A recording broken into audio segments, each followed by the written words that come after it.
Resolution 2024, what you might have missed at CES, the tricky job of data executives, and crazy predictions in 2024. In fact, if you stick until the end of this video, I'll share the one AI trend you can't afford to miss in 2024. That's what I've got for you on this week's CarCast. Now, if you are not one of the 6 million viewers who catch this everywhere it's syndicated, we'd love for you to subscribe on YouTube. Just go down here because this will be the best way you can stay on top of these videos as they get published.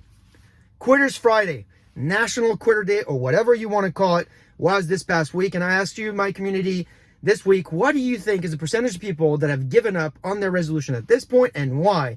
And 70% of you think that more than 50% of you have already given up. Now, there's a lot of reasons for why people give up. Goals too hard, too difficult to stay consistent. And if you are serious about not quitting, you're probably going to want to check out this book here, Atomic Habits, particularly page 47 and 50 on the science of habits and the habit loop. But I think what you'll find out is that the best resolutions are actually no resolutions. Rather, you should look at how you can upgrade your system to consistently stay on track, not just 1 year at a time. And there are 3 authors that help us understand that and do a pretty good job. The first one is Darren Gold, the author of Master Your Code, who believes that, like a computer, our systems can get upgraded. He calls that the human OS and can be upgraded. Check out his book. Second is Brene Brown and her work on vulnerability. She's done great work here. This book is daring greatly, a great way to develop vulnerability for you. And then finally, my favorite, Clay Christensen and his work on how you will measure your life. I covered this last week, so go to the channel and search for that so you get ready on not quitting in 2024 and moving forward. This past week, Las Vegas was the scene of the world's largest consumer electronics show, CES 2024. Now, if I remember correctly, last year was an exciting one with flying cars. This year, we talked about eVTOLs, these electric vertical takeoff and landing aircrafts. But frankly, coverage was pretty weak.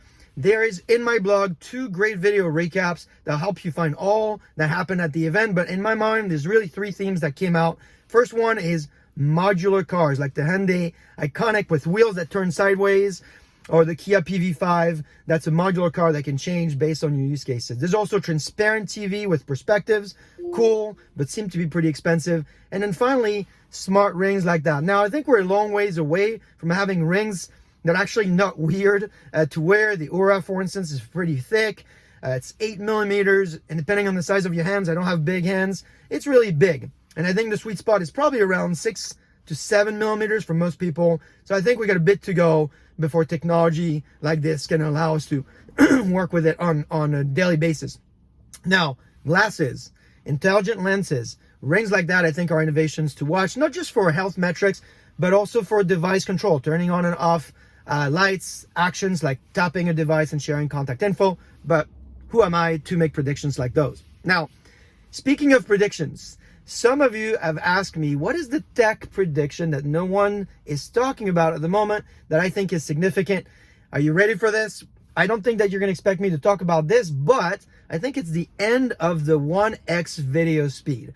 I don't know about you, but I'm completely unable to watch videos at regular speed anymore. I think the amount of content that came at us over the last few years online has just skyrocketed. You could thank COVID and working from home for that, but I also think there's just a lot of content available to watch online. The problem is, how can you watch it faster easily? Now, most players have the option. You can go into settings and accelerate the speed, but I found one hack in the YouTube app on mobile that I think would be helpful to you. If you press and stay pressed on each side of the video, it'll automatically get it to 2x speed. I created a short actually that shows you how to easily do that. Now, you might think 2x speed is going to reduce my comprehension. Well, it turns out it won't. There's research from the good folks at UCLA that showed that video speed, in fact, had little effect both on immediate and delayed comprehension until learners exceeded the normal speed. So 2x is, in fact, the threshold. Happy reading. Now, I did say that I was going to talk about the one AI trend that you can't afford to miss. I haven't done that yet, but I'm going to do that in just 1 minute before I give a special shout out to at least 2 people that I think you need to know and follow. My first one is Benny Benford, who is the former CDO at Jaguar, who shared an amazing, great framework for thinking about the role of the CDO in 2024. Lots in the posts, which you'll find in my blog. But the meta question is, what is going on with data executives? How can they win? How can they be successful? Benny, formerly of Jaguar, suggests that they need to break up their work in at least 3 work streams. The first one is enablement, then defensive, then offensive work. Tom Davenport, if you're watching, I think you'll be proud of that. Enablement, what is it? The essentials that won't directly deliver value or mitigate risk, but they're needed. So think about data architecture, data culture. Defensive is about minimizing risk. Think about data governance, security, quality. And offensive, those are easy to understand. It's about maximizing innovation, value creation, and that's data product management, the development of new data business models like exchanges and so forth. Now, my good friend, Randy Bean, you might have read his book here, has a ton of information on this topic. In fact, this past week, he also shared what salary expectations CDOs and CAIOs can have. Check out the blog and also search on the channel how to create and destroy value with Gen AI, because that is a CarCast that I did with Randy. Now, speaking of Gen AI, here is one trend, one AI trend you can't afford to miss in 2024. It's multimodal AI. I've talked about my thoughts on intelligent data applications and composable architecture, as well as the evolution of data mesh and data fabric in the past. But if you ask me what is the most consequential trend of 2024 and 2034, in fact, I've got to say it's multimodal AI. What is it?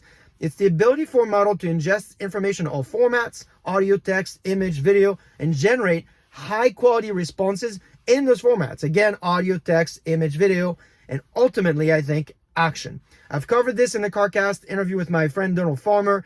The CarCast is called How to Talk AI. So go ahead and search that in the channel. Now, spoiler alert, multimodal is one of the 5 transformations that I believe AI and Gen AI will bring us over the next 10 years.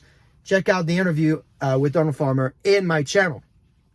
And if all of that is not enough for you, you'll find in my blog 2 opportunities to engage on predictions. The first one is Breaking Analysis.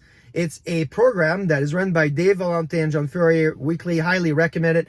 In that last episode, they have 5 great analysts, Sanjeev Mohan, Tony Baer, Carl Olofsson, Dave Menninger, Doug Henschen, many of which were actually guests on this CarCast, talking about their predictions. They rate their former predictions, and they talk about their predictions forward. And then second, our friend Matt Turk, our First Smart Capital, who was here last January to unveil his market map for data and AI. He's at it again. He's asking for your feedback on his map for 2024. I hope you can connect with him because he's going to be here in a few weeks to talk about it, and hopefully I'll incorporate some of your feedback. Again, I hope this CarCast gives you as much value every week. Don't forget to like, comment, and subscribe, share with friends, and I will see you next week.